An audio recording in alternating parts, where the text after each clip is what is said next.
A-to-B of entrepreneurship, you're presented with a world of possibilities along with a world of challenges. Join Joel Lewis as he interviews successful entrepreneur dads sharing how they made it work from the start. This is Startup Dad HQ.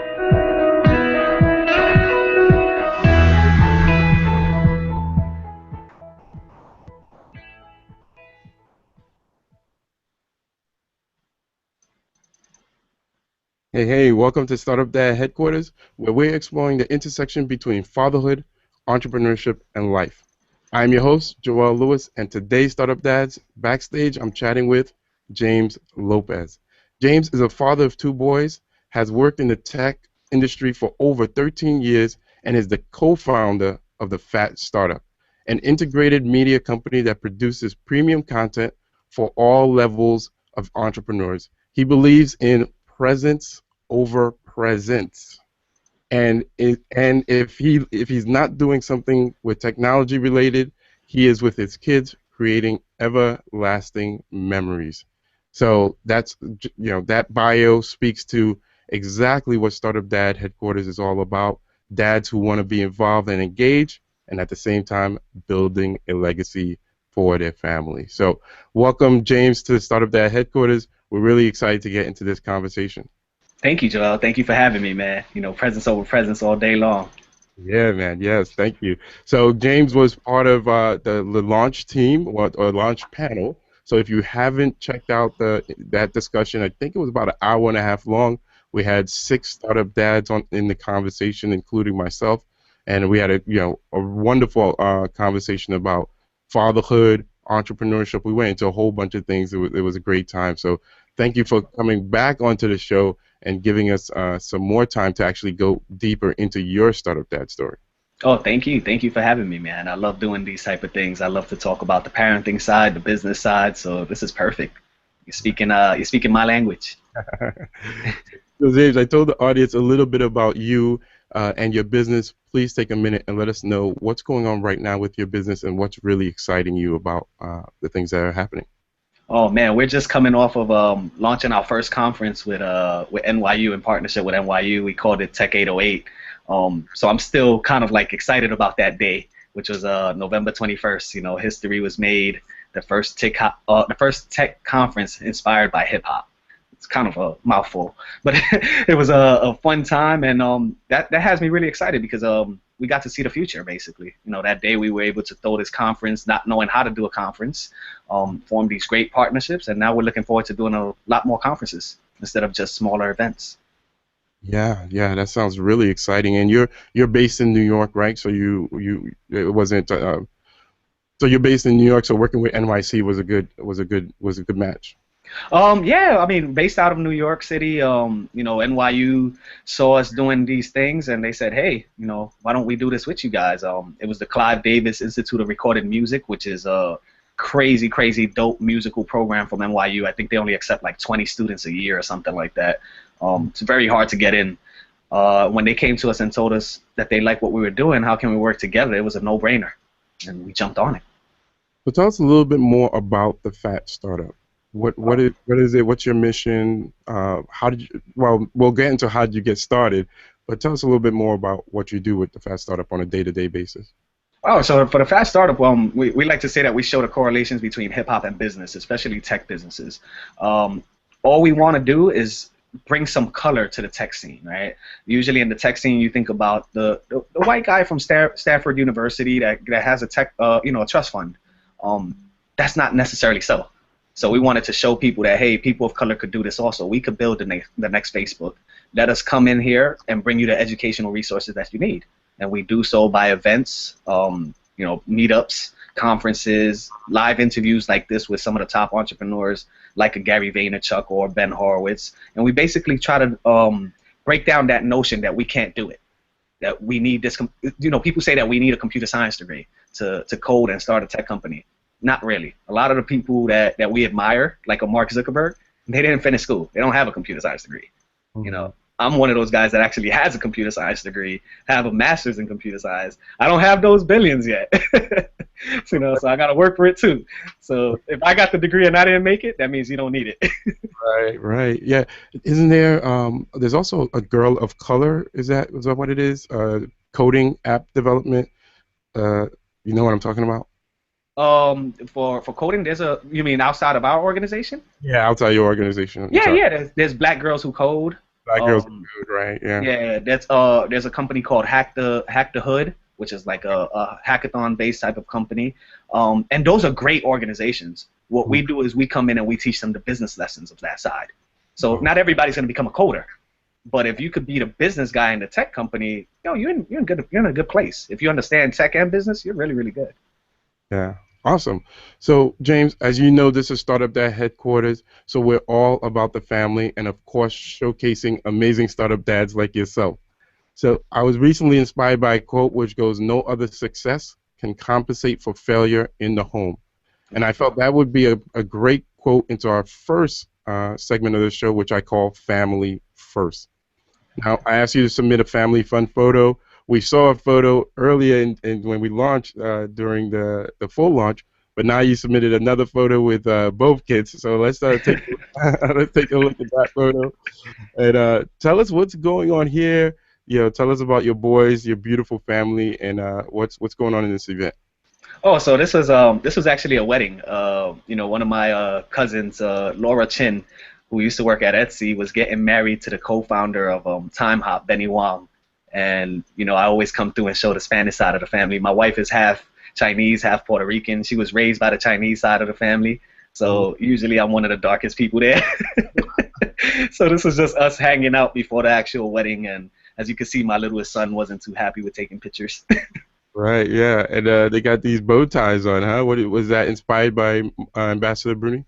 Oh yeah, that was all Mike Bruni right there. The minute my wife said, "How do we dress these kids for the wedding?" I was like, "Yo, we gotta throw a bow tie because I want to take a picture and send it over to Mike Bruni."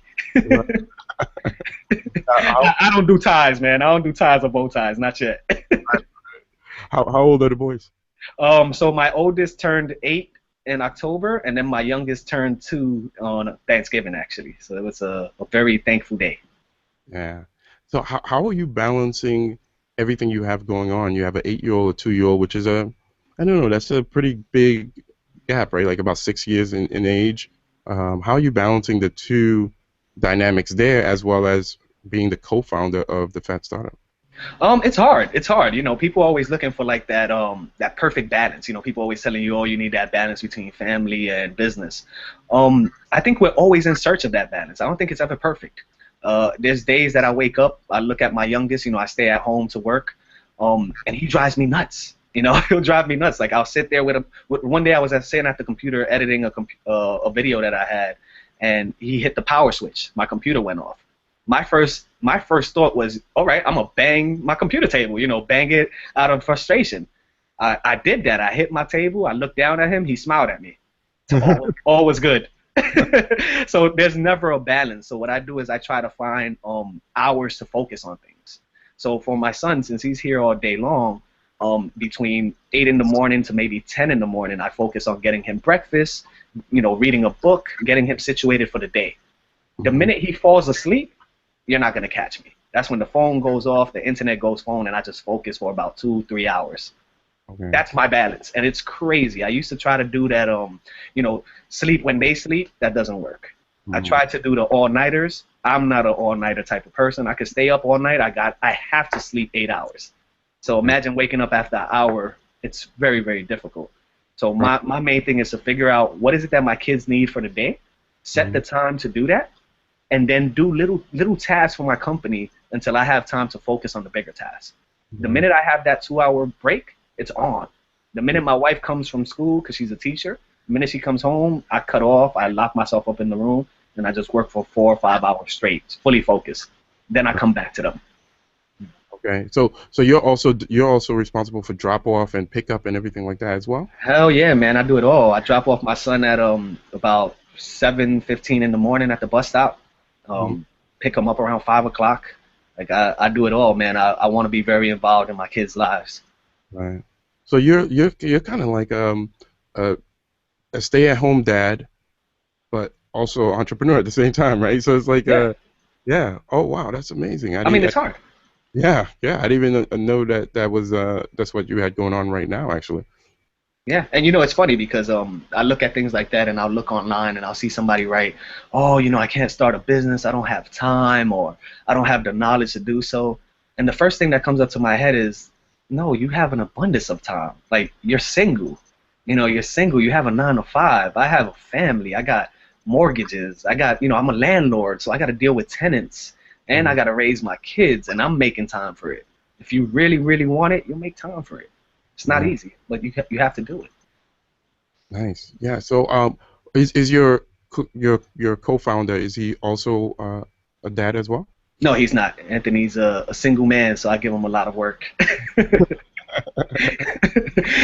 But he works very, very hard, man. He works very, very hard, like the rest of the team. Yeah. Yeah.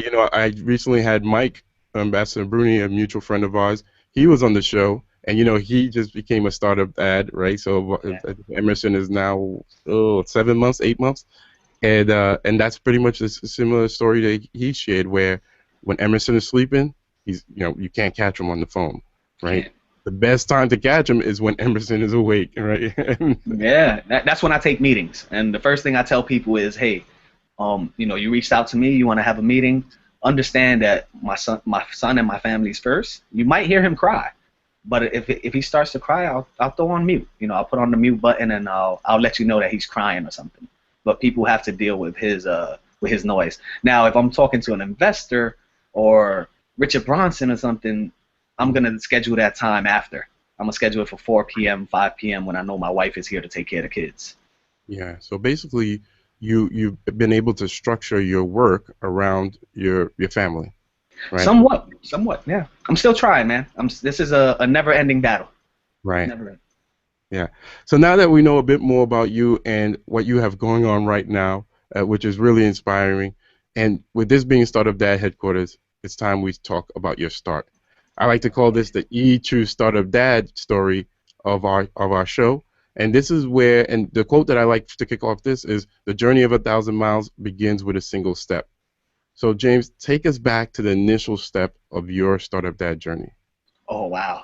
My initial step started maybe about a month before I quit my full-time job. I used to work at Random House Incorporated as a systems analyst, which meant, nice title, which basically meant I was like the support guy, right? If anybody had trouble with their network, the network not going through, no internet, or it's slow downloading, I would go up there and troubleshoot it.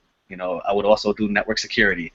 So it started about a month before I quit, and it was when my son wasn't born yet. My 2-year-old, he wasn't even a thought.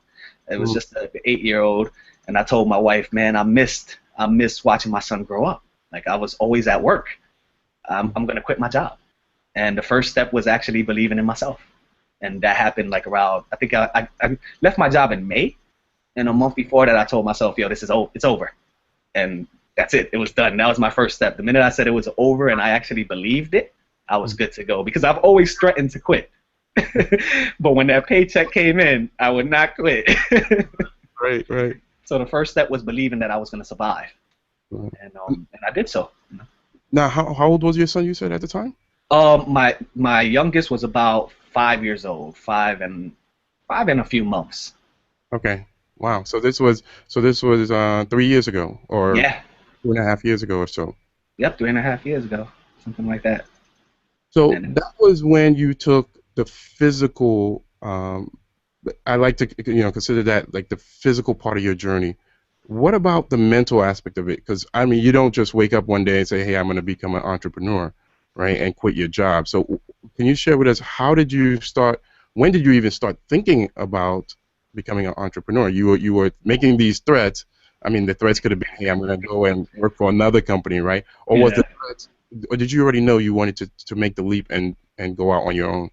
I mean, the first time that I started threatening my job was when I knew I had other jobs lined up. Like, I was getting 6-figure offers from other companies, and I was like, wait a minute, something's wrong here. I'm making about $60,000 with these people, and everybody else is offering me $100,000. What am I doing wrong? And that was the first initial side of it. I was threatening just because I wanted more money. Then the summer before I quit, I read the book Crush It by Gary Vaynerchuk, and I also read the book Escape Cubicle Nation by Pam Slim, who's a great friend of mine, and Mike Bruni's also. That book just set me off. Like the Escape Cubicle Nation, the minute I put that book down, it was like, yo, I'm gonna quit. I know I could do this, but it still took me a whole year to finally quit. And the reason it took me a year was because I started making sure that I could save enough money. You know, I started getting money, and I also started getting mentally prepared by reading the right books. You know, I came from college, right? I graduated with a master's, so everything that I learned was through a book. It was like, yo, you sit down, you read a book, you read a couple chapters, you execute on it, and you move forward. I was too afraid to just jump in and start a company because I didn't know what was going to happen. So I started over-educating myself. I just read everything I could get. And the funny thing is that all those books didn't really prepare me. It was like a figment of my imagination. Like it was like, oh, since I read this, I should be prepared. But the minute I hit the startup scene, the entrepreneur scene, those books went right to the garbage, man, because now I had to learn everything on the fly. And then that's when the real mental preparation started. Yeah, so the on-the-job training started. Yeah, and I did not believe that, man. I did not believe that. Like I spoke to so many entrepreneurs before I quit, and they were like, James, put the books down, just work on a project. And I was just naive, you know. No, I could do this. If I read the book, I'll be prepared. They kept telling me the same thing that they tell you about kids. You're never going to be ready to become a parent. You just become a parent, and then you learn how to do it. And it worked the same way in business. Yeah, and you know, it's perfect that you mentioned that, because that's actually the parallel with Startup Dad, right? And that's why a lot of people ask me, you know, why do you have the image of you and your daughter as your logo? That's technically, in my mind, that's my logo, right? Maybe I'll get some kind of like, you know, little earth or some kind of you know, some I like your picture, dude. Keep that. Right. To me, the parallel is you're never going to be prepared to be a dad, and you're never going to be fully prepared, 100% perfect to be an entrepreneur. And at some point, you just have to start, and then you learn as you go, that on-the-job training. And I think I mentioned in an older episode that when I started the podcast, it was a year in the making. I mean, you were part of the panel in June of this year, and I didn't launch the podcast until October. I was recording interviews. I wanted to have this huge buffer of interviews. And then when I finally launched it, I realized all the mistakes I made in those interviews, but they were already made. Like, you know, it was like the editing time required for those episodes were insane, because there were so many errors that I had to clean up. If I had just started with maybe 5 and then just learned as I went, it would have been a lot less painful. I mean, that's the way it is, and even to this day, now you have your structure in place, and there's still gonna be those days that you mess up. Like I was interviewing Andrew Warner of Mixergy. Yeah. You know, this is the man when it comes to online education. You know, I'm on a natural high. I'm like, yo, I got Andrew Warner. I'm gonna kill it. Right. Next thing you know, my internet goes out. You know, the heater turns on and it starts banging. You know, I live in New York, so you know you got those banging heaters. All you hear is the noise, the clunking noise. Right. I'm over here sweating bullets in the middle of the code, like, oh my goodness, like I'm gonna fail. Right. Yeah. And he told me, James, take a second. This happens. Let's get offline, and let's reestablish the connection and start all over. It's okay. Yeah, that's awesome. That was the best feeling ever, man. And I sat outside in my hallway recording him on Wi-Fi. And as you know, when you record people, you need a hard wire internet connection. I'm over there doing it on Wi-Fi because my hard wire failed. You know, the heater's banging. It was the worst experience, but I learned so much. You know, everything else was just easy compared to that day. Yeah, absolutely. Yeah, Andrew Warner of Mixergy, that must have been powerful, as well as interviewing Gary Vaynerchuk. Yeah, it's nuts. And you know, once again, I had Gary for 15 minutes on on a quick little Skype call that went perfect. So we were gassed. We're like, yo, we can do this all the time. And then next thing you know, I get Andrew Warner, and that happens. Right. Somebody else probably would have quit. And I guess that's the thing that, that's the on-the-job training, like you said. The more times that happens, the more you get accustomed to figuring out a solution for it. And it's the same thing like parenting. The first day my son, I pulled off his diaper and he peed at me. Usually a dad would have been like, yo, that's it, I'm not touching this. To me, it was like, yo, now I'm going to be ready. If I see something poking in that diaper, I'm not changing them. Right. So James, so you picked up Crush It, You picked up Cubicle Nation by Pam Slim and Crush It by Gary Vaynerchuk. What was the catalyst, though, that forced you, with everything in life, there's always a catalyst that triggers one to go beyond what he or she thought was possible. For you, what was that catalyst that triggered you to go beyond what you thought was possible? Oh man, the job, the corporate job. I went in there. This is a German company, super dope company, the #1 company in publishing. I still wasn't happy. I wanted to be, VP. I wanted to get a bigger pay raise. I wanted more stature. I got denied. Everybody in the office knew that I was the best person for the job, but the higher up still said, nah, man, you got to wait your turn. You got to wait till somebody either passes or leave the job for you to raise up. I just wasn't having that anymore, man. Like I came from the Bronx. Everybody in the Bronx told me I couldn't even do the things that I did before that or get that high-paying job or graduate from college. I kind of lost that. Throughout the 5 years of working for a corporation, I lost that motivation. I lost the confidence in myself. So the minute I told them I wanted a raise and they told me no, I got upset. I was like, no, F this. I'm going to go do my own thing. And that's it. It was over. I wasn't going to change after that. So that was the main catalyst, getting denied. Getting denied and seeing how somebody of color might not become the VP of a company that's predominantly, Caucasian or German. It just wasn't going to happen. I just couldn't have it. I couldn't have it. I didn't want to be that guy at 50 years old telling people, I saw a lot of people lose their jobs during the recession. And these are 50-year-olds, 60-year-olds making $200,000-300K crying, literally crying, like, I don't know what I'm going to do. My life is over. I was 30 years old at the time. My life was just starting. It was time to actually take that leap and see what happens. And I believed in myself. Yeah, absolutely. So how did you, tell us now, how did you take those first initial steps? You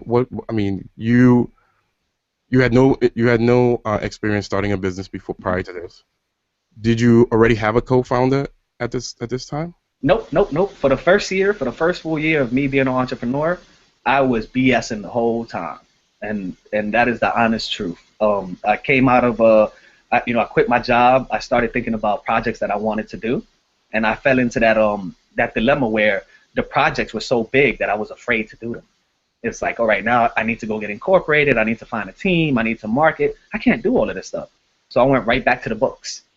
I grabbed Cubicle Nation again for the second time, went to a cruise with my wife, read that. My wife is at the beach partying with my kids. I'm on the boat reading because I wanted it so bad, but I still didn't have that confidence. So for the whole year, I just focused on doing meetups, conferences, doing all of these things that didn't really matter. But it was something that I needed to do to get it clear to my head that these things weren't going to help me. The only person that could help me was myself. So after a year, I finally said, that's enough. I went to a startup weekend, and the rest is history, man. Once I did that first startup weekend, it was like, wow, I don't need meetup groups. I don't need networking events. I don't need conferences. What I need to do is sit down and focus on what I want to build. And it started it. I have to credit it to Startup Weekend. I have to give it to them. It was them. And right after them, I did a lean startup machine. And after that, I never looked back. So before you left, you had, once you left or before you left, you had no clue what you wanted to build, what you wanted to create. So you just focused on saving as much as you can. It sounds like you saved more than a year's worth of income, gave yourself a good runway, and then you just took the leap, and then you just kind of figured it out as you went along. Yeah, man, because I was doing what a lot of new entrepreneurs do. The big mistakes that they do. They're looking for people to build their business for them. So I was going around to all these meetups telling people, oh, I got an idea. At the time I wanted to take gift cards, and I wanted to take the excess money of the gift cards and group them all together and give them away as charity, and then take the gift cards and repurpose them, by recycling them. I didn't know anything about that world. So I'm over here going to all of these meetups looking for somebody that would know about this world that will build my company. And then one guy came up to me and he was like, yo, James, man, you're a super smart dude. Build this yourself. If you're waiting for me or one of these other programmers to do it, it ain't going to happen, man. It's just not going to happen. You don't even have a wireframe. We're not going to take you serious. So it was time for me to take it serious myself. And I built out the wireframe for that service, got paid for a programmer, and failed miserably. And I learned my lesson. Wow. Yeah. What exactly is a wireframe? Just so for the startup dads out there. So a wireframe could come in many ways. The way I did it was I used a service called Balsamic, and I went in there and I basically drew a mock-up of what my app would do. And it's very simple. You know, you draw the log-on screen, you tell them what the log-on screen is going to look like, then you show them what the next screen is going to be. Like you go through the trials you go through the trials of using the app or the service. So the first thing is logging in. When you log in, the next thing is the profile. So I started building out the profile side of it. I was doing all these little things that didn't matter. I was never focusing on the credit card companies because I built this beautiful system. Me and my partner we drew up a great mock-up. We had great programmers working on it. The minute I went to American Express, I went to Discover. They were like, guys, you know, I got these gift cards. I want you guys to give up the fee that you charge. They told me, hell no, it's not happening. And with my idea, my idea was shut down. Right. So, you know, so you have to come in with a wireframe, draw them something, grab a piece of paper, and just draw what your app is gonna look like, what your website is gonna look like. If you give them something, if you give a programmer something that they can work with, where they can actually see that you thought about the business and how things could look, it makes it so much easier. If you don't do that, they're not gonna listen to you, man, because these programmers and coders, they could go work at Google for $200K. You know, $200K, get free laundry, get free daycare, get free lunch. I couldn't give them anything but equity. Right. You know, a percentage of zero is still zero, right? So they weren't gonna get anything from me. Yeah. So basically at first failure, you built it with the hope that they would come, and then when you finally after how long were you building this for? We built it out for about 6 months. Wow. 3 to So 6 months. half a year, and then when you finally took it to the actual target customer, they were like, yeah, we don't want this. Yeah, I didn't want that because the thing I didn't know about credit card companies at that time or gift cards is that if you don't use the money in a year or two, it goes back to the issuing bank or it goes to the government, and then you have to write them a letter. If you're the issuing bank and people leave, you know, $1 on a card, multiply that by 1 million people, damn it, that's a lot of money. Right. They don't want to give that up. Yeah. So you had this failure, and then how did Phat Startup come about? How did you get a co-founder, and then tell us some of the initial steps for that? So Phat Startup came about. It's actually funny. I met my co-founder online. You know, I kind of stalked them online. I have this talent that I could go on Twitter and find the people that I really, really want to connect with, and sooner or later they're gonna talk to me. I have something, I guess, right? I treat them like humans, I guess, and it works. So number one rule, treat people like humans. So I started talking to Anthony Fraser at the time. He had just came out of a New Me Accelerator, which was a black technology accelerator based out of Silicon Valley. So he was part of a show called CNN Black in America. Oh, yeah. And he kept putting out these tweets about Stanford University, how they were giving away free classes. And I said, oh, all right, how do I get involved with this? Next thing you know, we started DMing each other. I got him a ticket to, I think it was Internet Week or something like that. Got him a ticket. We went to an event together. We started talking. We just became friends. 2 or 3 months later, a mutual friend named Frank Dembo, who was running Startup Weekend, asked us to help him with Startup Weekend and also mentor at Startup Weekend. And we decided to do that. When we were there, we started talking about hip hop and business. And next thing you know, we're like, hey, why don't we start a business that just brings a community together of hip hop loving techies? When we started building out that community, people kept telling us, there's a lot of us, we love hip hop, we love tech, but if you really, really want to help us, you'll give us an education. You'll help us build these companies because we know that you guys know how to translate these words for us, basically, right? So you know how in hip hop they say, oh, we're going to dumb it down? We don't dumb it down. What we do is we make it relatable. We tell people, all right, this is the lean methods. We compare it to a mixtape. Now people in our culture understand that. You know, they understand, hey, Drake created a mixtape, and these are the 10 songs. Then he made a few $1 million, reiterated it, sold the mixtape again. They understand that. So what we did was we took the lessons and made it relatable. It all started with a community, turned out to be an education company. So we let the customers dictate what we should do.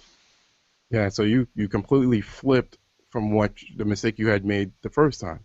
Yeah, the first time I didn't talk to any customers. Right. At all.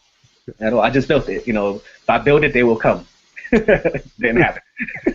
So where was this community thriving? Where were they living? Was it a Facebook community? How did you start building this community?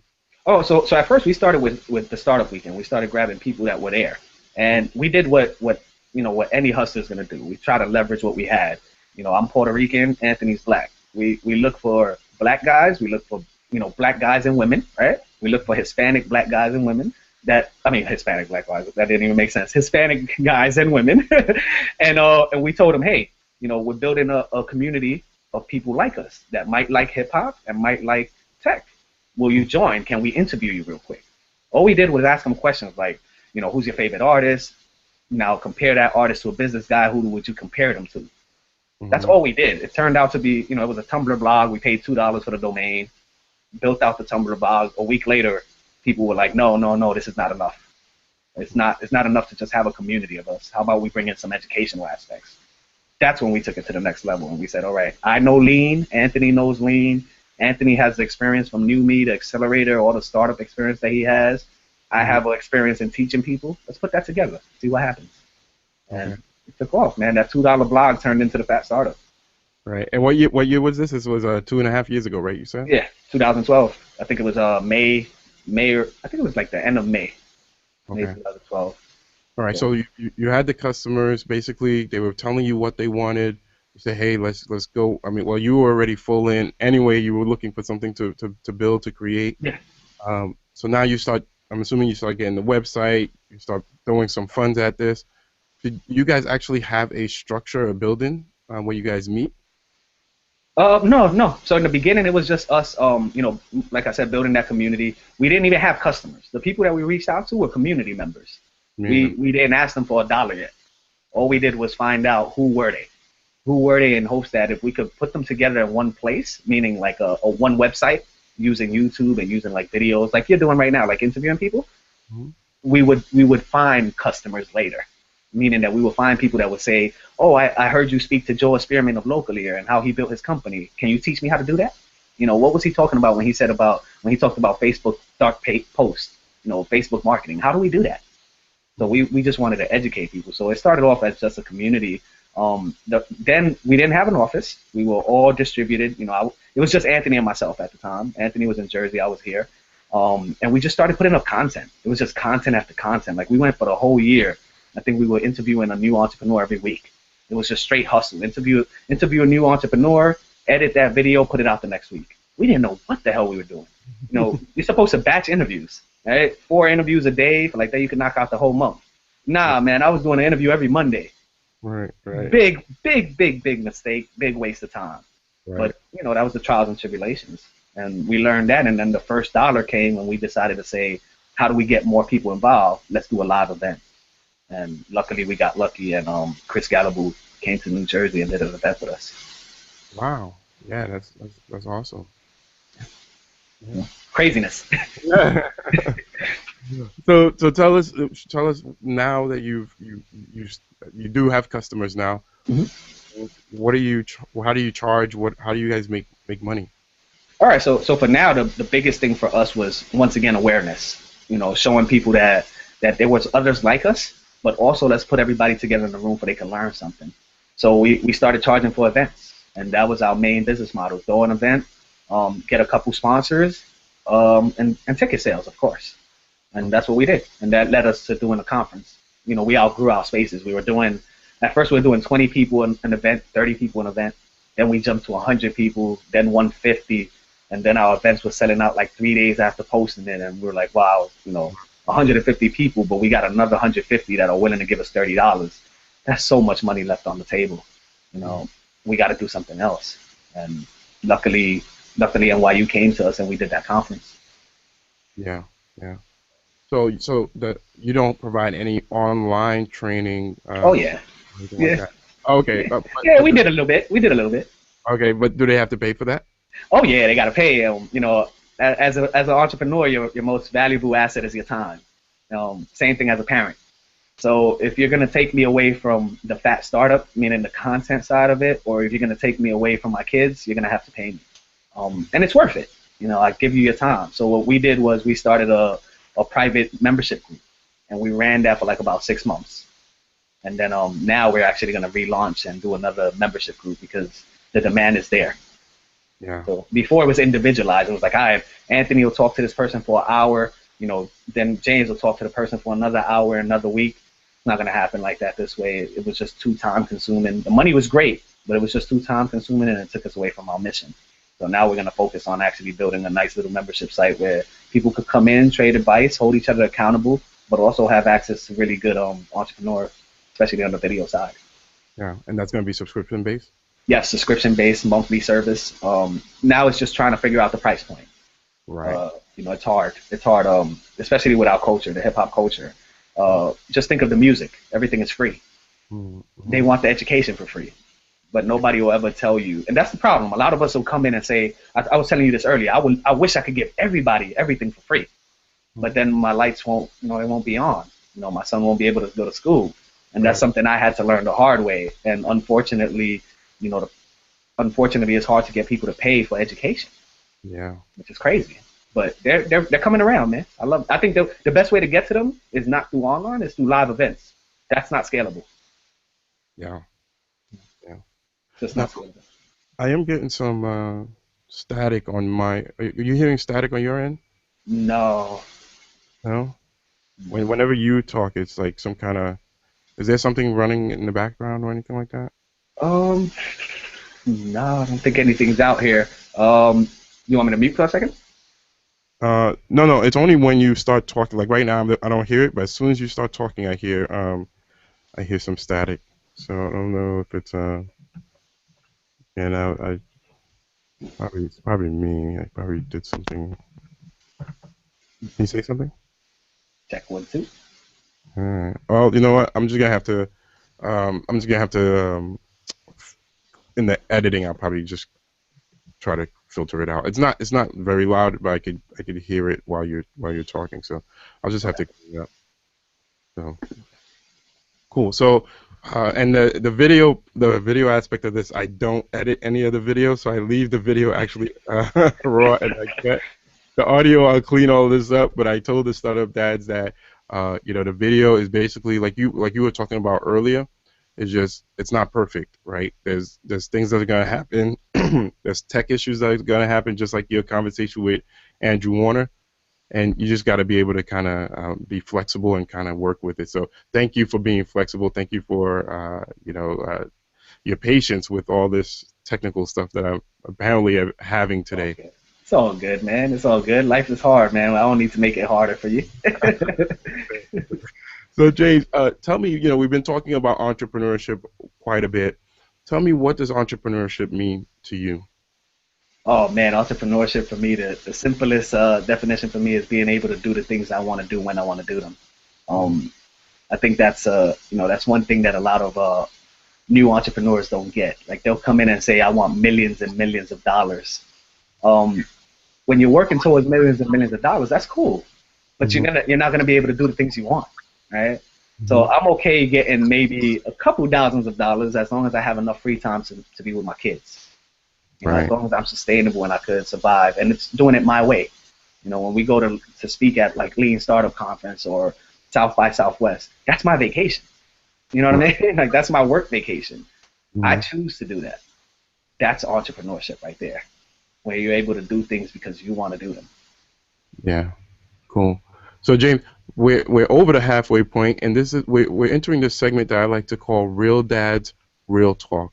This is where we go deep, and I ask a series of tough questions that we just can't skip over. Are you ready to rock?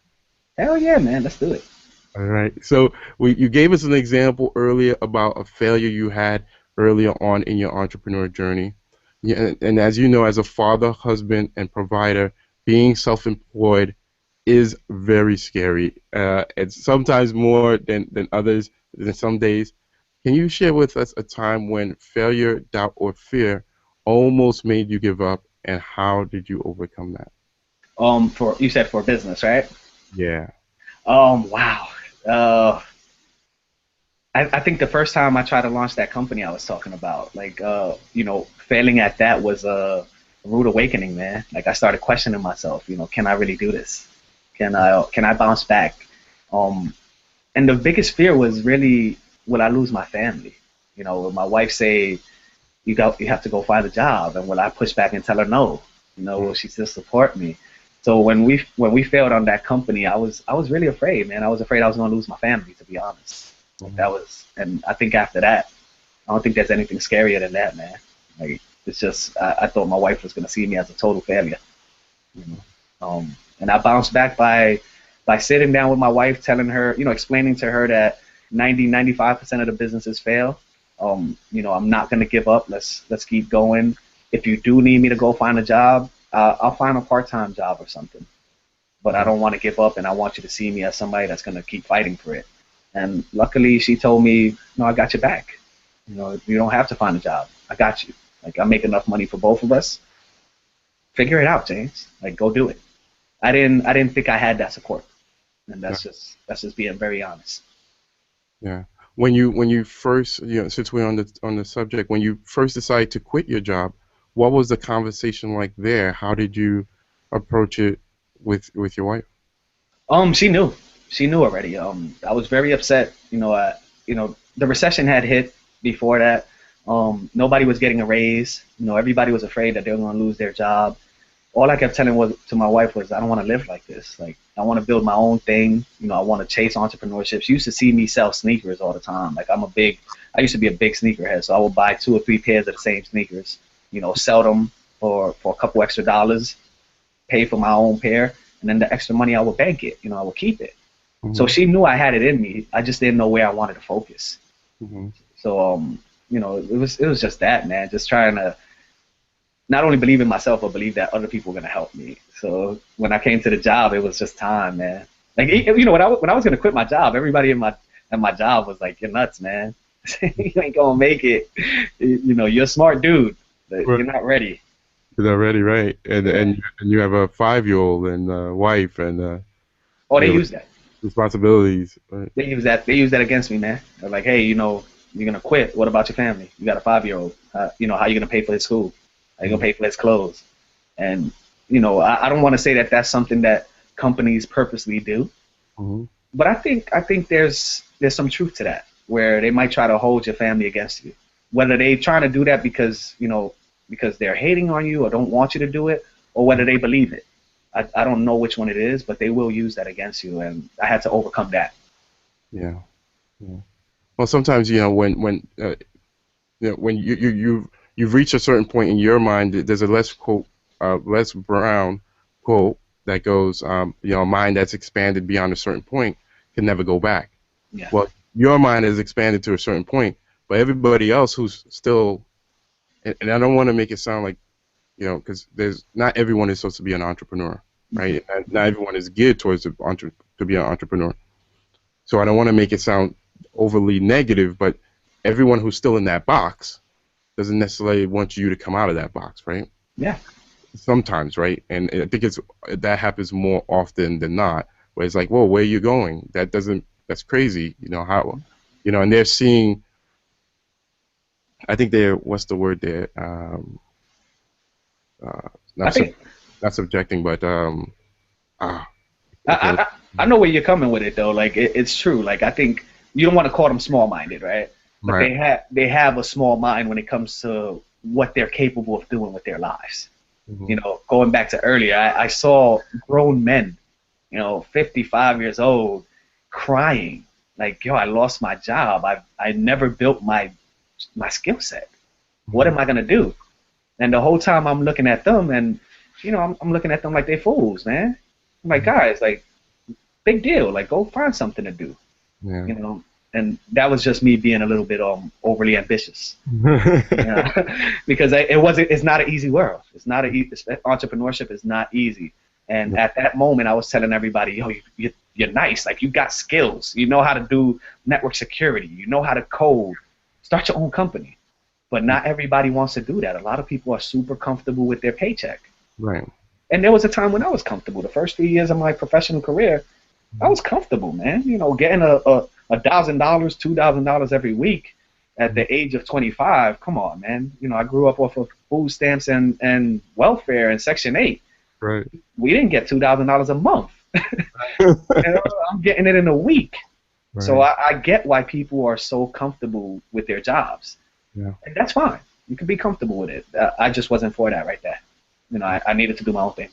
What can you, I know that this might be a tough question, but so you grew up with what you just said, right? You grew up in a situation where, Section 8, food stamps, very tough situation. Sounds like lower middle class poor, right? Yeah. And so just the fact that you made it to college is amazing, right? And then you got a master's degree, which is insane, right? And then to think that how did you make that mental leap, right, from being poor to making $1,000 a week or $2,000 a week, and then still saying I want more than this. Like the level that you had gotten up to is probably the max from where your situation was for most people, right? Like I'm good. I'm doing way better than my parents ever did. But you're still saying I want more than this. Where does that come from? Seeing people like Warren Buffett, man. Like Warren Buffett was somebody that I admired since high school. My first class in I remember a class I had in high school. It was I was in the honors program in one of the worst schools in New York City.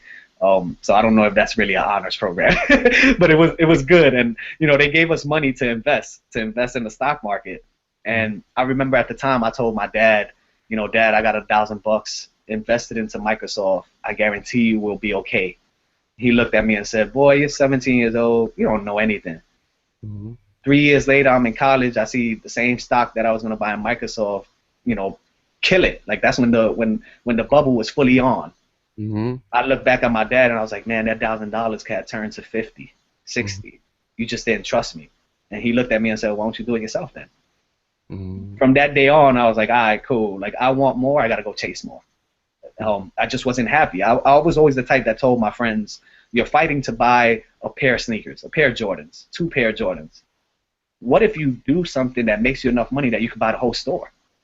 I think I'd rather get that. I think I'd rather have the whole store than just 2 or 3 sneakers. So part of it was greed.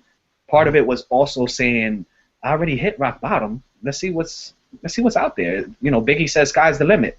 All right, let's put that notion to the real test and see what happens. And I was always lucky enough to hang out with kids that had a lot more than I did. My friends in college were driving around in Beamers. You know what I mean? They're driving around in Beamers. I got a prepaid cell phone.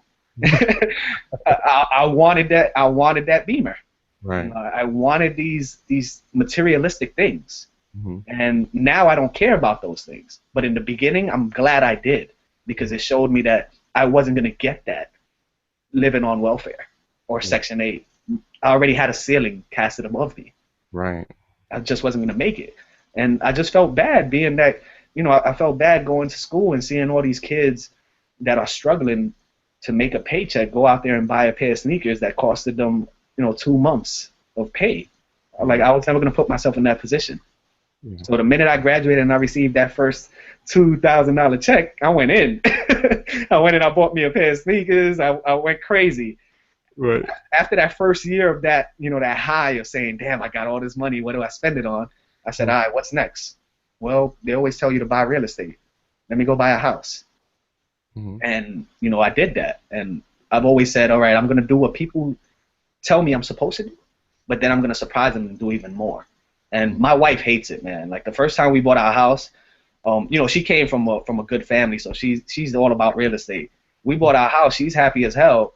I walked out of there like nothing happened. And she's like, what's wrong with you? I was like, yo, I'll be happy when I buy the second one. Right. When I buy the third one. Right. We went out there and we bought a second home. I thought I was going to be happy. Nah. The minute I'm sitting there with the banker, I'm asking him, hey, how do I leverage the 2 homes that I got to buy a third one? Mm-hmm. Just greed, man. Just greed and just pushing that limit. Seeing where I could take it.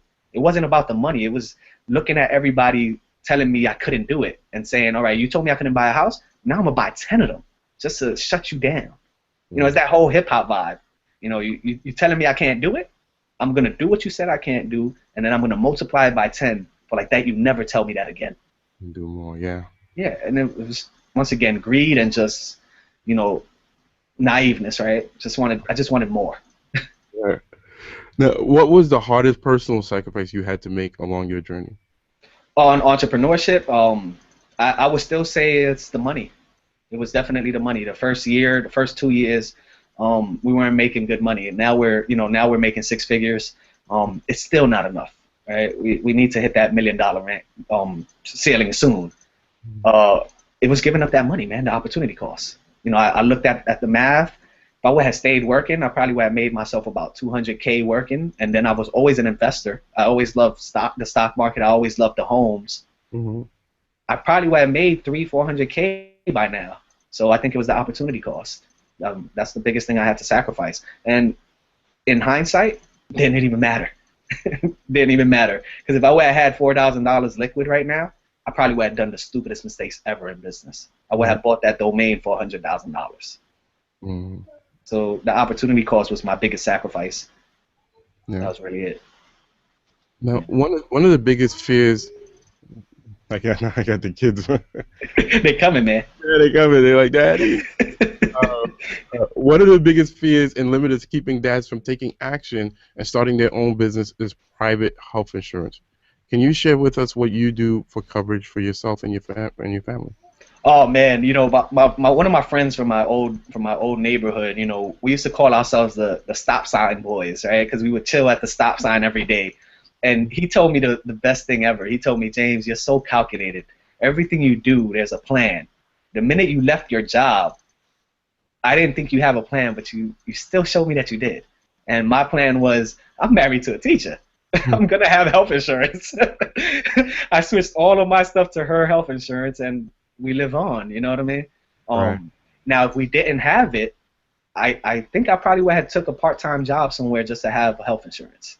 You know, I spoke to Manny Fresh. The first year that I was doing, you know, the startup world, I was lucky enough to talk to Manny Fresh, the rapper, the producer.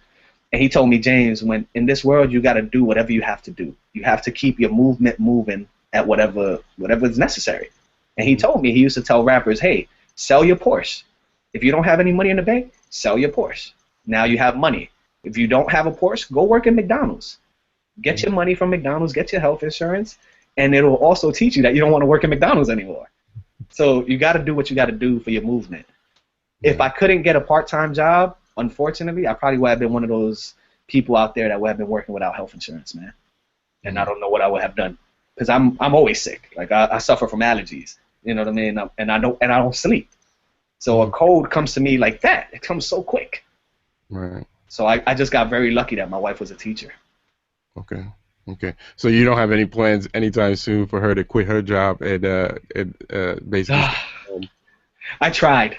I tried to get her to quit, and she loves teaching, man. She loves kids.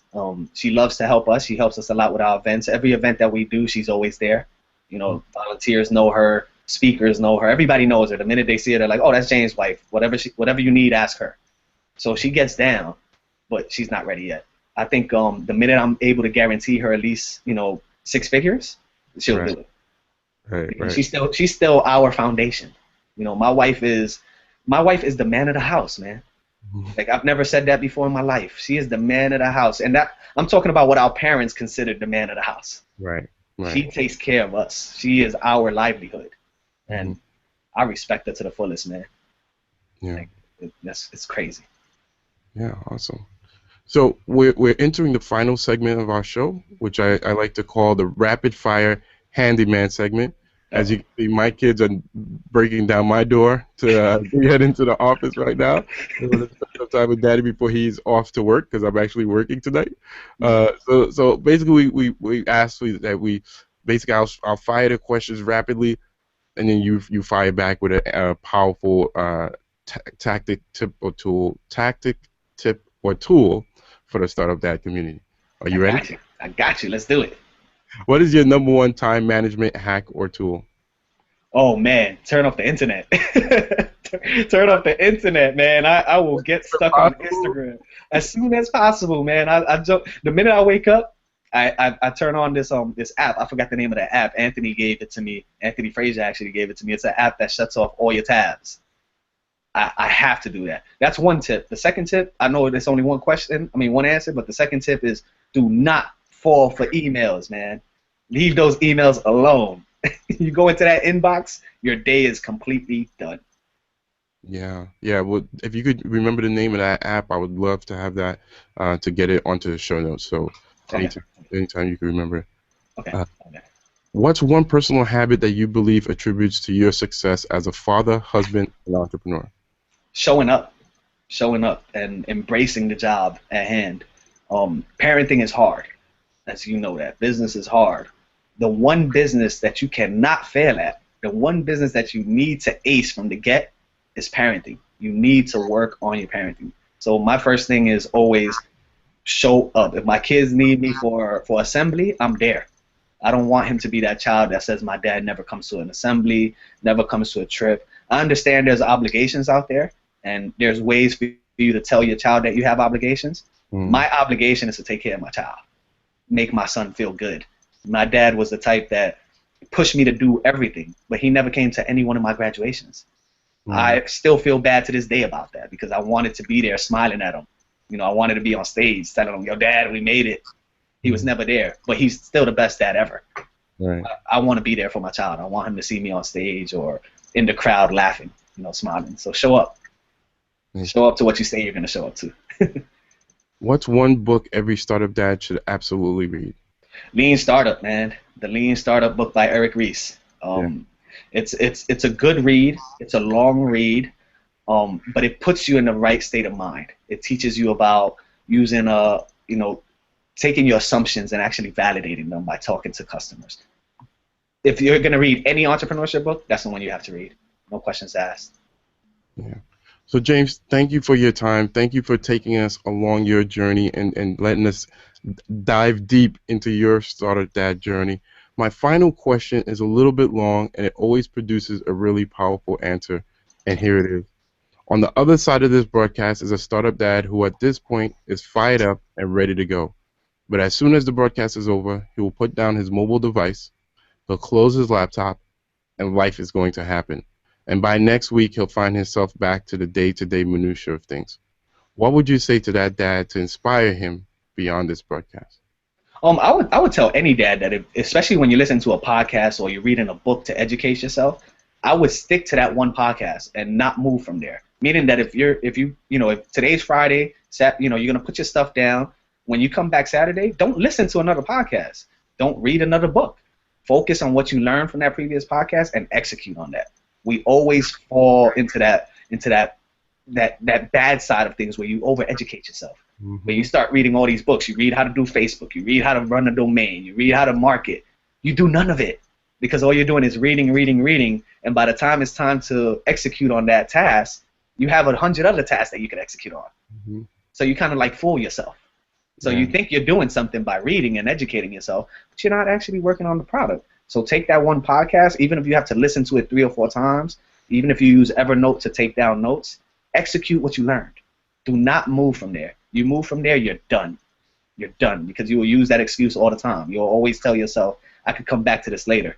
You're not coming back to it. You're not. It's just not going to happen. Yeah, absolutely. That's definitely something I struggle with all the time. So. Focus, man. Focus. That's it. It's like you're speaking right to me. Stop it. Hey, I had that same. I used to do the same thing. I told you for a whole year I BS, man. All I did was read books. That's it. Yeah. Reading is fundamental. It ain't gonna build your business. Right. So James, thank you again for your time and your sharing your startup dad journey. This was truly an inspiring episode. Please take a moment, tell the startup dads where they could find you, a little bit more about yourself and a little bit more about the Phat Startup, and then we'll say goodbye. For sure. So to find the Phat Startup, it's the Phat Startup everywhere. You know, the fatstartup.com, twitter.com/Phat Startup, Facebook, Google Plus. Everything is the Phat Startup. For me, myself, mine is a little bit longer.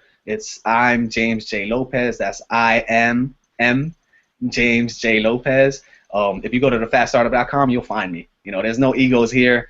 I would prefer if everybody followed the movement and contributed to the movement. You can follow me. I'm always here to help people. But if you follow the movement, you'll find me at all times. I'm all about the business. Thank you, James. So please reach out. Any advice anybody ever needs, I'm super accessible, man. Doing this is hard. I've been blessed to be able to connect with people like a Gary Vaynerchuk. I just want to pay it forward, man. That's what life is about. Yeah, absolutely. Hey, James, thanks for your time. Thank you so much, man. This was great. next step right now and download your free guide called 9 Apps Every Startup Dad Should Have in His Toolbox. It's only available at StartupDadHQ.com/free gift. Again, that's StartupDadHQ.com/free gift. So go download it now, and we'll see you next time on Startup Dad HQ.